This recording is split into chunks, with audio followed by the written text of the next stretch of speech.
नमस्कार, स्वागत है आप सभी का आर्य न्यूज पर। मैं आपके साथ निकिता कश्यप। बुलेटिन की शुरुआत करते हैं। स्वतंत्रता संग्राम सेनानी क्रांतिकारी विनायक दामोदर सावरकर की जयंती पर प्रधानमंत्री नरेंद्र मोदी और केंद्रीय मंत्री प्रकाश जावड़ेकर के साथ साथ कई लोगों ने श्रद्धांजलि दी। वहीं आपको बताते चले कि पीएम नरेंद्र मोदी ने कहा कि आजादी की लड़ाई के महान सेनानी और प्रखर राष्ट्रभक्त वीर सावरकर को उनकी जयंती पर कोटि कोटि नमन। आपको बताते चले कि मुंबई में 28 मई 1883 को जन्मे विनायक दामोदर सावरकर क्रांतिकारी होने के साथ साथ लेखक, वकील और हिंदुत्व के विचारधारा के बड़े समर्थक थे। स्वतंत्रता आंदोलन के दौरान अंग्रेजों ने सावरकर को काला पानी की सजा दी थी। सावरकर का निधन 1966 में 26 फरवरी को हुआ था। मौजूदा वक्त में भी सावरकर देश की राजनीति से अछूते नहीं हैं। एक तरफ भारतीय जनता पार्टी सावरकर को एक अहम स्वतंत्रता सेनानी बताती है, तो वहीं कांग्रेस की ओर से हमेशा यही आरोप लगाया जाता है कि उन्होंने अंग्रेजों से कई बार माफी मांगते हुए सजा कम करने की अपील की थी। इस मुद्दे को लेकर बार बार दोनों पार्टियों में आर पार की लड़ाई भी हो चुकी है। तो वहीं आपको यह भी बताते चलें कि अभिनेता रणदीप हुड्डा इस साल भारतीय स्वतंत्रता सेनानी और सुधारक विनायक दामोदर सावरकर के बायोपिक में नजर आएंगे और इसमें अभिनेता ने सावरकर की अहम भूमिका भी की है। इसी बीच रणदीप हुड्डा उनकी 141वीं जयंती पर रणदीप हुड्डा ने अंडमान निकोबार द्वीप समूह के सेलुलर जेल में जाकर दौरा किया, जहां सावरकर को आजीवन कारावास की सजा सुनाई गई थी।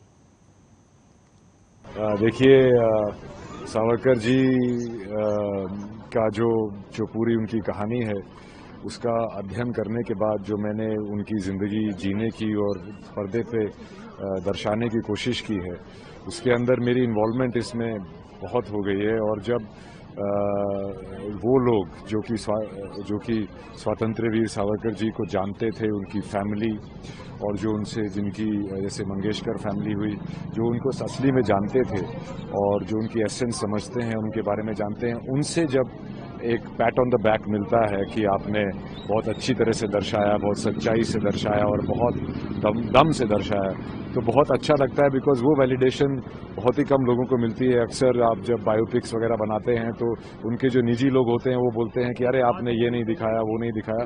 पर मैंने 3 घंटे में उनकी पूरी ज़िंदगी, 53 साल की ज़िंदगी जो पूरी इनकैप्सुलेट करने की कोशिश की है, तो उनकी तरफ से जब अवार्ड मिलता है तो वैलिडेशन है।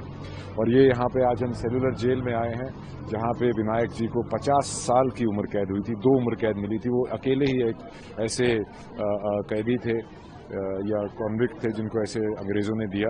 तो आप समझ सकते हैं कि वो अंग्रेज़ उनको कितना डेंजरस मानते थे, क्योंकि वो ना ही सिर्फ उनके जो खुद किया, और बाकी जब उनके जो इन्फ्लुएंसर का जो उनके थॉट्स थे, वो बहुत लोगों को बहुत इन्फ्लुएंस करते थे। तो जितने भी सशस्त्र क्रांति वाले लोग होते थे, वो उनको देश से दूर आइसोलेशन में रखते थे। और ये वो जगह है, ये कैदियों ने ही बनाई थी। पहले कैदी वाइपर आइलैंड पे रहते थे, वहाँ से उनको यहाँ पे लेके आए और फिर उन्होंने ये जेल बनाई और 1906 में मेरे ख्याल से ये जेल शुरू हुई।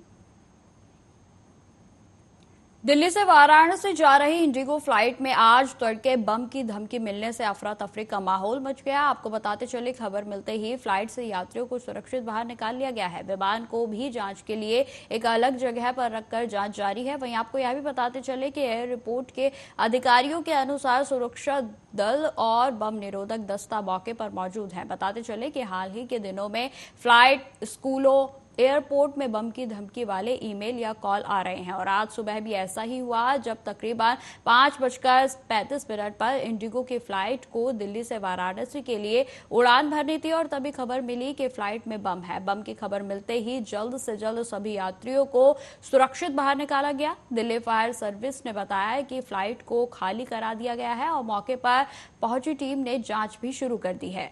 एयरपोर्ट के अधिकारियों के अनुसार सुरक्षा दल और बम निरोधक की टीम भी मौके पर मौजूद है।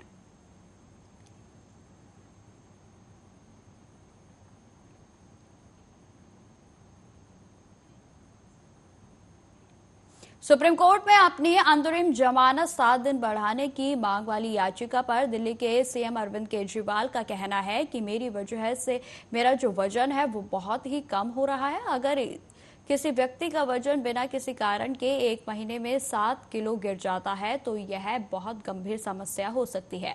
इसलिए डॉक्टरों ने मुझे कई परीक्षण निर्धारित किए हैं। मैंने 7 दिन का समय मांगा है ताकि मैं इस 1 सप्ताह के भीतर अपने सभी परीक्षण करा सकूं। हो सकता है कि अंदर कोई गंभीर बीमारी हो। आगे उन्होंने क्या कुछ कहा, आप सुनिए। और पता ना, उनकी तो तहे दिल से इच्छा है कि केजरीवाल मर जाए।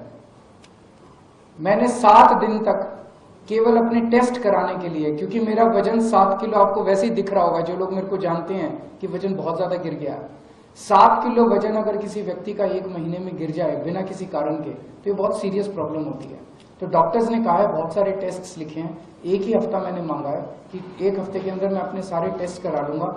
ऐसा हो सकता है अनएक्सप्लेन्ड वेट लॉस जो है, ये बहुत सीरियस चीज है।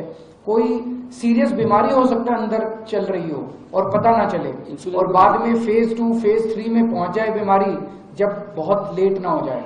तो डॉक्टर्स ने कहा है कि ये सारे अगर टेस्ट हो गए तो कम से कम पता चल जाएगा कि अंदर कुछ सीरियस नहीं दी ना। ये थ्रेट दे रहे हैं, ये किसी भी चीज का हिस्सा नहीं हो सकता। ये सिंपल गुंडागर्दी है, इनका नेचर और इनका कैरेक्टर दिखाता है ये किस कैरेक्टर के लोग हैं। टीएमसी अध्यक्ष और पश्चिम बंगाल के सीएम ममता बनर्जी ने कहा कि इंडिया टीम की 1 जून की बैठक में मैं शामिल नहीं होंगी। मैंने उसमें कहा है कि मैं इसमें शामिल नहीं हो सकती क्योंकि उसी दिन पश्चिम बंगाल में 10 सीटों पर चुनाव होना है। साथ ही उन्होंने आगे क्या कहा, आप सुनिए। और इंडिया टीम तो 1 तारीख में ही मीटिंग कर दिया था। मैंने बोला देखो 1 तारीख मैं नहीं जा सकती हूँ कि हमारा इधर में 10 सीट का चुनाव है। वो दिन पंजाब में भी चुनाव होना है लगता है, वो दिन और सारी जगह में चुनाव है, यूपी में भी है। चारों यूपी तो उसका स्टेट है लेकिन अखिलेश है, बिहार में भी है। और चुनाव चलते हैं 6 बजे तक, जो लाइन में खड़ा होता है उसका वोट खत्म होना रात 10 बज जाता है। तो हम कैसे छोड़ के चले जाएगा? एक साइड में साइक्लोन रिलीफ सेंटर और एक साइड में इलेक्शन। हमको सब कुछ करना पड़ेगा, लेकिन my priority is the relief centre. My priority is the relief centre. उसको देखना, उसको घर बना के देना, उसको मदद करना, आज उसको लिए रिलीफ का काम करना। हम पूरा इधर में मीटिंग कर रहा है, लेकिन मेरे को दिल उसका साथ पड़ा है।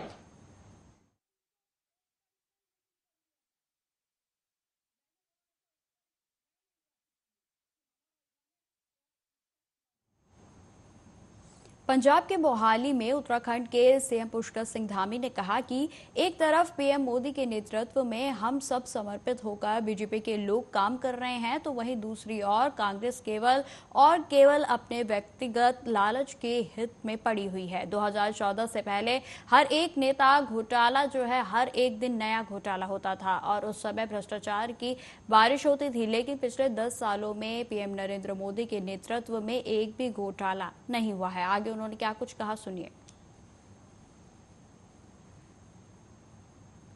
एक भी आदरणीय मोदी जी के नेतृत्व में हम सब समर्पित होकर भारतीय जनता पार्टी के लोग काम कर रहे हैं, वहीं दूसरी ओर कांग्रेस केवल और केवल अपने व्यक्तिगत हित के लालच में पड़ी हुई है। आपको याद होगा 2014 से पहले किस प्रकार देश के अंदर हर एक दिन कोई घपला होता था, किसी दिन घोटाला होता था, कोई न कोई भ्रष्टाचार का मामला आता था। भाइयों बहनों, भ्रष्टाचार की बारिश उस समय होती थी, लेकिन आदरणीय मोदी जी के 10 वर्षों के कालखंड में एक भी घोटाला नहीं हुआ, एक भी भ्रष्टाचार का मामला नहीं आया, क्योंकि आदरणीय मोदी जी ने प्रधानमंत्री बनते ही कहा था, न तो मैं खाऊंगा न मैं किसी को खाने दूंगा। भाइयों बहनों, सत्ता के लालच में कांग्रेस देश के हित और संविधान के साथ भी खिलवाड़ कर रही है, संविधान के विपरीत कदम उठा रही है। तुष्टीकरण की राजनीति करने वाले कांग्रेस के नेता अब विरासत टैक्स लगाने की बात कर रहे हैं। इतना ही नहीं, इन्होंने अन्य पिछड़ा वर्ग का जो आरक्षण है वह भी छीनकर एक वर्ग विशेष के लोगों को देने की तैयारी कर ली है। लेकिन देश की जनता कांग्रेस के इन मंसूबों को किसी भी कीमत पर कामयाब नहीं होने देंगी। भाइयों बहनों, आम आदमी पार्टी भ्रष्टाचार के मामले राजस्थान सरकार में मंत्री कन्हैया लाल चौधरी ने कहा कि राजस्थान में पानी की दिक्कत के मद्देनजर आज मैंने विभाग की बैठक ली है। पानी की आपूर्ति कम है, जहां भी पानी की ज्यादा दिक्कत आ रही है वहां हम ट्यूबवेल के साथ टैंकर की व्यवस्था कर रहे हैं। वहीं ईश्वर से प्रार्थना है कि बारिश थोड़ी जल्दी हो। मैं राजस्थान की जनता से अपील करता हूं कि ऐसे समय में पानी की बर्बादी ना करें। आगे उन्होंने क्या कुछ कहा, आप सुनिए। जिस तरह से राजस्थान में पानी की जो दिक्कत आ रही है, वास्तव में इस प्रॉब्लम को दूर करने के लिए आज मैंने विभाग की बैठक ली, जिसमें राजस्थान में लगभग 50% जिले ऐसे हैं जिनके अंदर पानी पहले जहां 48 घंटे में आता था उसको हम 72 घंटे में कर चुके हैं। क्योंकि पानी की जिस तरह से इस बार पानी की आपूर्ति कम है, पानी की बारिश कम होने की वजह से 23% बारिश कम हुई और 35% पानी आज हमारे पास कम था। दोन भी ज्यादा हो चुका है, पॉपुलेशन भी बढ़ी है। इसके अलावा घरेलू कनेक्शन भी पिछली साल की अपेक्षा लगभग 8 लाख कनेक्शन ज्यादा बढ़े हैं। तो पानी की किस तरह से पूर्ति हो, किस तरह से पहले जितना पानी हमें मिले, इसके लिए हम पूरी कोशिश कर रहे हैं। और सबसे बड़ा जो अवैध जो कनेक्शन था, अवैध कनेक्शन वजह कई जगह पे जो एग्रीकल्चर कर रहे थे, मेन राइजिंग लाइन से चोरियां कर रहे थे, उनको भी हमने रोकने का प्रयास किया। इस गर्मी में जहाँ पे पानी की ज्यादा दिक्कत आ रही है वहाँ पे हम ट्यूबवेल्स और बोरिंग के साथ साथ टैंकर की व्यवस्था भी हम रेगुलर चला रखे हैं। टैंकर के अलावा जहाँ हमें लगता है कि और आगे बढ़ाना पड़ेगा, कहीं पे कोई छोटी पाइपलाइन को जोड़ने की वजह से कहीं पे कोई दिक्कत है, उसको भी हम कंटिजेंसी के अंदर लगभग हमने 150 करोड़ रुपए दिए, उनमें से लगभग 80% काम वो भी किया। तो मैक्सिमम सुधार करने की कोशिश करेंगे। बाकी ईश्वर से प्रार्थना करता है कि बारिश। उत्तर प्रदेश के उप मुख्यमंत्री केशव प्रसाद ने कहा कि कांग्रेस ने 60 साल सरकार चलाई और जो वादे किए थे, यदि उनमें से 10% भी पूरे होते तो भारत विकसित देश होता। लेकिन कांग्रेस झूठ बोलने की ऑटोमेटिक मशीन है। आगे उन्होंने क्या कुछ कहा, आप सुनिए। होता उसका ट्रेस कांग्रेस के मुंह से यह बात नहीं देती है, क्योंकि कांग्रेस ने अगर 60 साल सरकार चलाया और जो वादा किया होता उसका 10% पूरा किया होता तो भारत विकसित देश होता। लेकिन कांग्रेस झूठ बोलने की ऑटोमेटिक मशीन है। उस बूढ़े व्यक्ति को ये कांग्रेस के गांधी खानदान के लोग आगे कर दिए हैं और सबसे बुरी पराजय, यानी 40 सीट भी देश में कांग्रेस नहीं जीती। प्रधानमंत्री नरेंद्र मोदी मंगलवार को बंगाल के उत्तर 24 परगना जिले के बारासात संसदीय क्षेत्र के अशोकनगर और दक्षिण 24 परगना जिले के बरुईपुर जावतपुर लोकसभा सीट पर प्रत्याशी के लिए चुनावी रैली को संबोधित करेंगे। वहीं आपको बताते चले कि पहली बार कोलकाता में रोड शो भी पीएम नरेंद्र मोदी के द्वारा किया जाएगा। बंगाल भाजपा अध्यक्ष सुकांत मजूमदार ने बताया कि रोड शो शाम लगभग 4 बजे के करीब होगा, जहां महानगर के श्याम बाजार हाइव पॉइंट पर नेताजी सुभाष चंद्र बोस की प्रतिमा पर माल्यार्पण के साथ शुरू होगा और शिमला स्ट्रीट स्थित स्वामी विवेकानंद के आवास के पास संपन्न किया जाएगा। यहां पीएम नरेंद्र मोदी स्वामी जी के घर में जाकर उन्हें श्रद्धा सुमन भी अर्पित करेंगे और साथ ही साथ रोड शो शुरू होने से पहले प्रधानमंत्री बाग बाजार स्थित मां शारदा के घर भी जाएंगे, जहां करीब 40 मिनट रुकने का कार्यक्रम है। और साथ ही साथ रोड शो का थीम बांगालीर मेनो मोदी अर्थात बांग्ला वासियों के मन में मोदी रखा गया है। वहीं आपको बताते चले कि कोलकाता में रोड शो के बाद प्रधानमंत्री का मंगलवार रात राजभवन में रात्रि विश्राम होगा और इसके बाद 29 मई बुधवार को मोदी दक्षिण 24 परगना के मथुरापुर में एक और रैली को संबोधित करेंगे।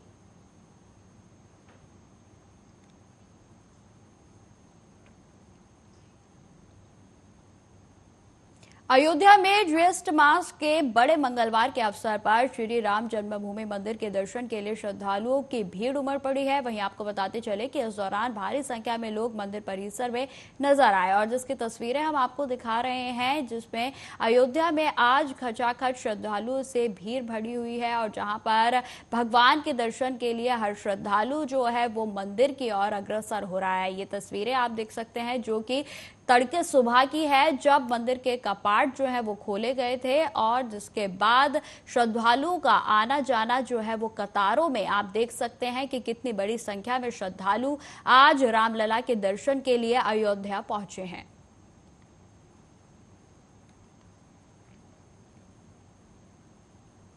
हिमाचल प्रदेश में केंद्रीय मंत्री और हमीरपुर लोकसभा सीट से भाजपा उम्मीदवार अनुराग ठाकुर ने कहा कि ये जनता का जोश और उत्साह है और पीएम नरेंद्र मोदी के प्रति प्रेम है। मुझे लगता है कि बीजेपी द्वारा किए गए विकास को जनता सराह रही है और दूसरी ओर कांग्रेस ने क्या कुछ नहीं, बस सब कुछ बंद करने का ही काम कांग्रेस के द्वारा किया गया है। आगे उन्होंने क्या कुछ कहा, सुनिए। कभी ने देखा नुक्कड़ मीटिंग भी रैली से कम नहीं।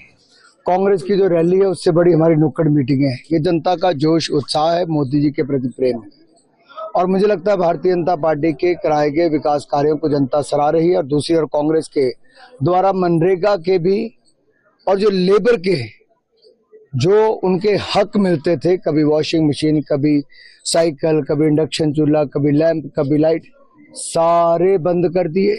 उनको इलाज के पैसे मिलते थे वो बंद कर दिए, उनको वजीफे मिलते थे वो बंद कर दिए, शगुन मिलता था वो बंद कर दिया। ये कांग्रेस आई बाद में बंद करने का काम पहले किया है। क्या काम किया कांग्रेस ने? दिया कुछ नहीं, केवल बंद ही। उत्तराखंड चारधाम यात्रा 2024 को लेकर जो है लगातार तैयारियां की जा रही है और वह जोरों शोरों से जारी है। वहीं आपको बताते चले कि चारधाम यात्रा को लेकर श्रद्धालुओं में भी गजब का उत्साह देखा जा रहा है। देश ही नहीं विदेशों से भी श्रद्धालु चारधाम यात्रा के लिए देवभूमि उत्तराखंड पहुंच रहे हैं। हर दिन श्रद्धालुओं की संख्या में लगातार इजाफा भी दर्ज किया जा रहा है। वहीं आपको बताते चले कि सरकार और जिला प्रशासन भी श्रद्धालुओं की यात्रा को सुखद और सरल बनाने की व्यवस्थाओं में जुटा हुआ है। और इसी बीच सीएम पुष्कर सिंह धामी ने ऋषिकेश में चारधाम यात्रा की व्यवस्थाओं के निरीक्षण के दौरान स्वयं सहायता समूह के द्वारा लगाए गए स्टॉलों का अवलोकन करते हुए मातृशक्ति को प्रोत्साहित किया। और साथ ही साथ आपको यह भी बताते चले कि केदारनाथ में अभी तक सबसे ज्यादा श्रद्धालु पहुंचे हैं। केदारनाथ धाम के बाद बद्रीनाथ धाम में सबसे ज्यादा श्रद्धालु भगवान विष्णु के दर्शन के लिए पहुंच रहे हैं। तो वहीं गंगोत्री धाम में लगभग 12,000 से अधिक श्रद्धालुओं ने अभी तक दर्शन कर लिए हैं। तो वहीं उत्तराखंड के यमुनोत्री धाम में भी श्रद्धालुओं की बड़ी संख्या में मां यमुना के दर्शन के लिए पहुंच रहे हैं। चारधाम यात्रा में मौत का सिलसिला भी लगातार जारी है और हाल ही में हेमकुंड साहिब यात्रा पर आए पंजाब के 3 तीर्थ यात्रियों का दिल का दौरा पड़ने के कारण मौत हो गई। और इसके अलावा बद्रीनाथ धाम में भी एक तीर्थयात्री की दिल का दौरा पड़ने के कारण मौत हो गई। और इसके साथ ही हेमकुंड साहिब समेत सभी 4 धामों में दिल का दौरा पड़ने से लगातार मौत के जो सिलसिला है वो भी जारी है और जिसमें अभी तक 64 का आंकड़ा पार हो चुका है।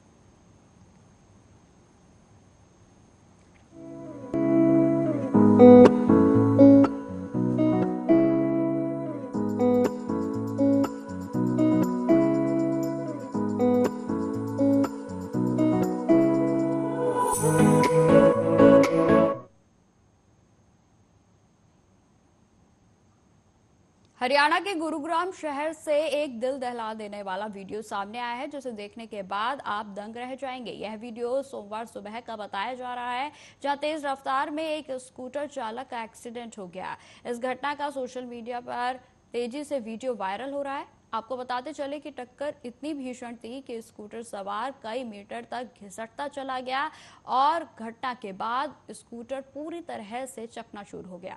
इस घटना का सीसीटीवी सामने आ गया है। वायरल वीडियो में आप देख सकते हैं कि कार की रफ्तार इतनी तेज है कि वह अचानक आती है और स्कूटी को जोरदार टक्कर मारती है और फिर वहां से निकल जाती है।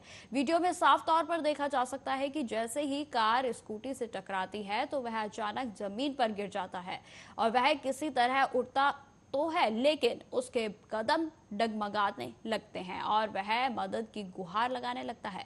वीडियो को देख अंदाजा लगाया जा सकता है कि जिस तरीके से कार वाले ने टक्कर मारी तो युवक को काफी गंभीर चोटें लगी हैं। वहीं आपको बताते चले कि स्कूटी को टक्कर मारने वाला ड्राइवर वहां रुकता भी नहीं है। जानकारी के मुताबिक ये वीडियो सोमवार के सुबह लगभग 4 बजे की बताई जा रही है। वीडियो वायरल होने के बाद पुलिस भी सक्रिय हो गई है। पुलिस ने इस बात की जांच भी शुरू कर दी है। वहीं आपको यह भी बता दें कि ये कार कहां की है, इस वीडियो को लेकर भी सोशल मीडिया पर लोग कई तरीके के सवाल खड़े कर रहे हैं।